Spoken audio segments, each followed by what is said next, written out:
నల్లపూసల కార్యక్రమం వద్దన్నదని చెప్పి విక్రమ్ అయితే రాధని తిడుతూ ఉంటాడు. అసలు ఎందుకు నువ్వు ఈ కార్యక్రమాన్ని ఆపావు?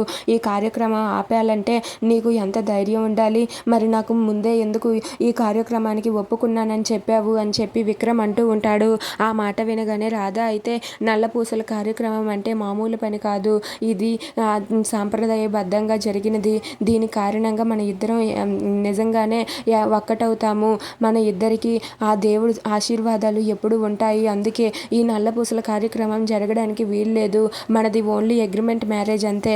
ఆ అగ్రిమెంట్ వరకు మాత్రమే ఉండాలి. ఈ నల్లపూసల కార్యక్రమం ఇవన్నీ జరిగితే మన ఇద్దరి బంధం పెరుగుతుంది. అందుకే ఆ దేవుడు ముడివేశాడేమో. అందుకే నేను ఈ కార్యక్రమం జరగడానికి వీల్లేదు, ఒప్పుకోను.